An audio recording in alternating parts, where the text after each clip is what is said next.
कर्माबाई जी भगवान को बाल भाव से भजती थीं और जगन्नाथ जी से रोज बातें किया करती थीं। एक दिन उन्होंने जगन्नाथ जी से कहा, तुम मेरी एक बात मानोगे? भगवान ने कहा, कहो, क्या बात है?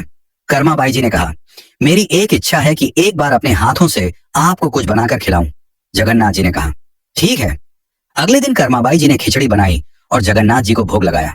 जब जगन्नाथ जी ने खिचड़ी खाई तो उन्हें इतनी अच्छी लगी कि वे रोज आने लगे। कर्माबाई जी रोज सुबह उठकर सबसे पहले खिचड़ी बनाती और जगन्नाथ जी भी सुबह होते ही दौड़ कर आते और दरवाजे से ही आवाज लगाते, माँ, मैं आ गया, जल्दी से खिचड़ी लाओ। कर्माबाई जी खिचड़ी लाकर उनके सामने रख देती। भगवान भोग लगाते और फिर चले जाते। एक बार एक संत कर्माबाई जी के पास आए और उन्होंने सब देखा। वे बोले, आप सर्वप्रथम सुबह उठकर खिचड़ी क्यों बनाती हैं?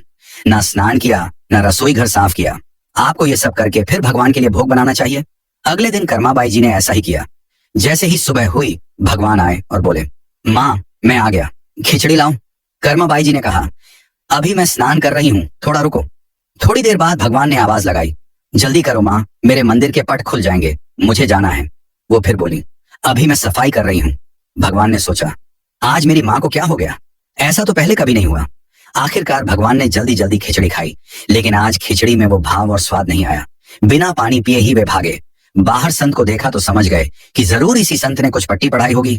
जब पुजारी जी ने मंदिर के पट खोले तो देखा भगवान के मुख पर खिचड़ी लगी हुई थी। पुजारी जी बोले, प्रभु, ये खिचड़ी कैसे आपके मुख में लगी है? भगवान ने कहा, पुजारी जी, आप उस संत के पास जाओ और उसे समझाओ कि मेरी माँ को कैसी पट्टी पढ़ाई है। पुजारी जी ने संत से सारी बात कही। संत घबरा गए और तुरंत कर्माबाई जी के पास जाकर कहा, ये नियम और धर्म तो हम संतों के लिए हैं, आप तो जैसे बनाती थी वैसे ही बनाइए। अगले दिन से कर्माबाई जी ने फिर से वैसे ही खिचड़ी बनाना शुरू कर दिया और भगवान बड़े प्रेम से प्रतिदिन आते और खिचड़ी खाते। एक दिन कर्माबाई जी का देहांत हो गया।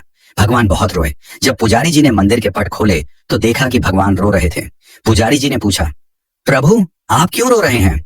भगवान बोले, पुजारी जी, आज मेरी माँ मर गई, अब मुझे कौन खिचड़ी बनाकर खिलाएगा? पुजारी जी बोले, प्रभु, आज से आपको सबसे पहले रोज खिचड़ी का भोग लगेगा। इसी कारण आज भी जगन्नाथ भगवान को खिचड़ी का भोग लगाया जाता है।